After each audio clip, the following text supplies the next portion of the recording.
Сәлеметсіздер ме, құрметті көрермендер? Бүгін біз сіздермен жұрт алдында сөйлеу мәдениетінің негізгі қағидаларын қарастырамыз. Сіз тақырыбымызға көшетін болсақ, көптеген адамдар жұрт алдында сөйлеу кезінде қиыншылықтарға тап болады және қымсынады, қынжылады. Сол қиыншылықтарды шешу үшін біз сіздерге 3 кеңес ұсынамыз және соның біріншісін қабыл алыңыздар. Сәлеметсіздер ме, құрметті көрермендер? Бүгінгі талқыланатын тақырып Астана Экспо 2017 көрмесі. Бұл көрме ТМД және де Орта Азия мемлекеттерінің арасында Қазақстан ең алғаш рет өткізіп отырғандықтан бұл көрме Қазақстан үшін үлкен бір жауапкершілік болып саналады. Бұл көрменің басты мақсаты және де бізге әкелер пайдасы ол Қазақстанның беделін халықаралық деңгейде көтеру және де инвесторларды тарту болып саналады. Алайда бұл көрмеге қатысты сын пікірлер де өте көп. Мысалға, айта кетсек болсақ, көптеген адамдар бұл көрмені тек қана қаражатты айдалаға шашу деп санайды. Бұл спикерге қандай баға бересіңдер? Алдыңғы қателіктерді жібермес үшін біз мынадай 5 кеңес бере аламыз. Олардың алғашқысы, сыртқы келбетіңізді әрдайым қадағалауға тырысыңыз және де орынды киім киіңіз.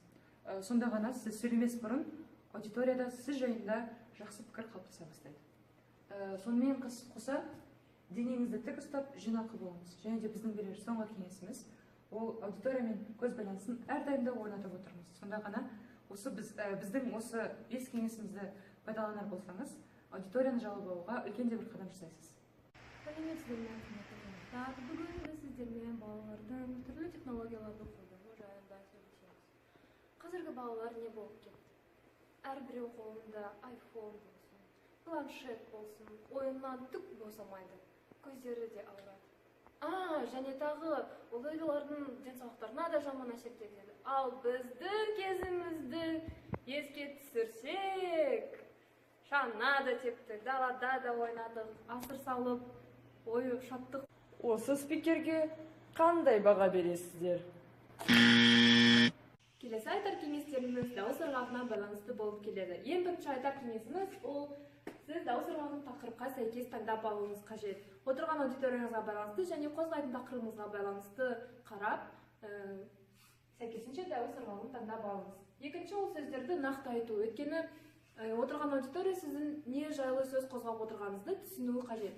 Үшінші ол кідіріс жасау және кідірісті керісінше қатты созбау болып келеді. Төртінші кеңесіміз ол дауыс ырғағын реттеу. Даусыңыз тым жоғары немесе төмен болып кетпеуі керек. Бесінші айтар кеңесіміз сөйлеу жылдамдығын реттеу. Айтар сөзіңіз тым тез немесе тым ақырын болмауы керек. Сәлеметсіздер ме, ханымдар мен мырзалар. Бүгінгі біздің семинарымыздың тақырыбы ол Қазақстандағы білім беру сапасы. Негізінен Қазақстанда білім беру сапасы өте нашар деңгейге түсті. Мысалы, Совет үкіметінде барлығы да сабаққа барып, барлығы да жақсы білім алатын.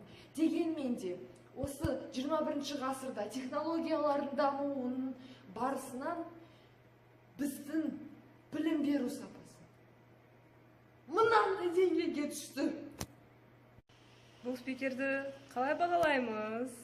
Алдыңғы қателіктерді қайталамас үшін біріншіден айтар сөзіңізді тым әсірелемеу керек. Екіншісі ол сөйлеу барысында сабыр сақтау.